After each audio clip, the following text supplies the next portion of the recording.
I never thought I'd be the kind of husband counting excuses instead of moments. But there I was, sitting at the edge of our bed watching my wife, the same woman who once couldn't fall asleep without my arm around her, list out 10 reasons she wasn't in the mood anymore. She had them written on a notepad. A literal list. Number 1. I'm tired. Number 2. It's not you, it's just my hormones. Number 3. You don't help enough around the house. It went on, reason after reason, each one chipping away at what little closeness we had left. I didn't interrupt. I just listened. That's something I learned over the years. Silence tells you more than words. But as she spoke, I couldn't help noticing how calm she seemed. Like this wasn't even a problem. Like our marriage was just a roommate agreement now, and she was fine signing off her half of the emotional rent. When she finished, she looked at me, waiting for a reaction. I only asked one thing. So, is this permanent? She shrugged. I just don't feel that way anymore, Mark. Maybe someday it'll come back, but for now, can't we just be comfortable? Comfortable. That word hit harder than any fight we'd ever had. Comfort was what you built with friends, not the person you vowed to love. I nodded. Didn't argue. Didn't beg. I just said, all right then. You've got your 10 reasons. I'll think about mine. That night I couldn't sleep. I stared at the ceiling, running through years of effort. Every dinner I cooked, every flower I bought, every conversation I tried to start that went nowhere. I realized I'd been feeding something that had already died. And as cruel as it sounded, love without effort is just a slow betrayal in disguise. By morning I had my own list, 10 consequences. Not out of spite, but out of self-respect. The next morning, I left for work without saying a word. No kiss, no coffee, no checking if she needed anything. Just silence. When I came home that evening, the first consequence began. I stopped being available. For years, I'd been the one keeping our world running. Groceries, bills, small repairs, even her car maintenance. All invisible acts of love she never noticed. That night, I didn't fix the leaky faucet she complained about. I just said, add it to your list. The second consequence came naturally. No more emotional labor. When she wanted to vent about her coworkers, I listened politely but didn't absorb it. I didn't comfort or advise.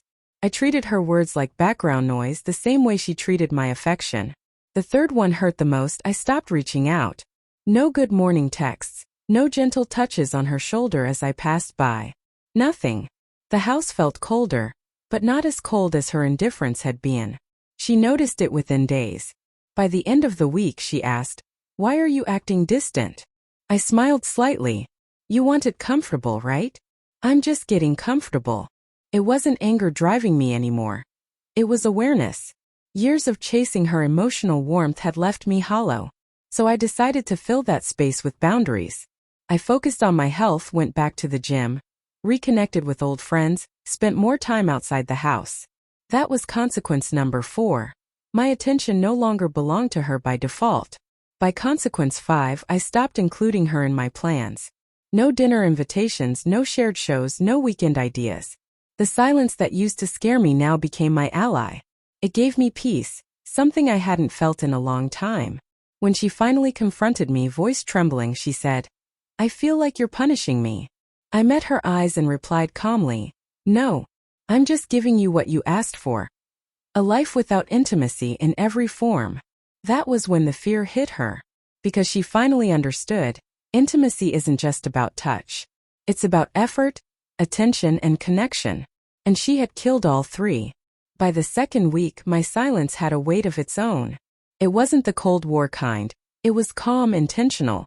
She started cooking dinner again, asking about my day, wearing the perfume I once said I loved. But I didn't respond. That was consequence number 6. Attention must be earned, not assumed. When she tried to touch my hand during dinner, I didn't pull away, but I didn't hold it either. I just kept eating. Her eyes watered, and for the first time in years, I saw confusion instead of confidence. She had always been sure that I'd come crawling back, no matter how rejected or unseen I felt. This time she was wrong. Consequence 7 came when she asked to plan a weekend together. I said I already had plans with friends. The shock on her face was priceless.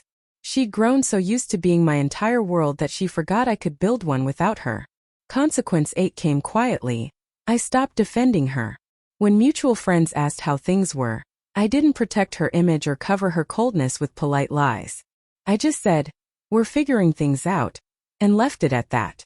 She hated losing control of the story. By the ninth consequence, the balance had shifted completely. She came to me one night in tears saying, "I feel invisible." I looked at her and said, "That's how I felt for years. You just never noticed because I kept showing up anyway." She begged for another chance. Promised she'd change. Promised therapy, communication, affection, all the things I had been begging for long before she ever started counting reasons not to care. But I had already written the 10th and final consequence, freedom. I told her I was moving out for a while, that I needed space to remember who I was before I became the man begging his own wife to see him. She tried to hold me, but I gently stepped back. "You made a list of why you couldn't be close to me," I said. "Now I'm giving you the space to live with that choice." I packed a bag and left quietly. No drama, no anger, just peace. Weeks later, she texted me, saying she finally understood what she'd lost. But by then, I had learned the most important truth of all. Sometimes love doesn't end with hate. It ends when the begging stops.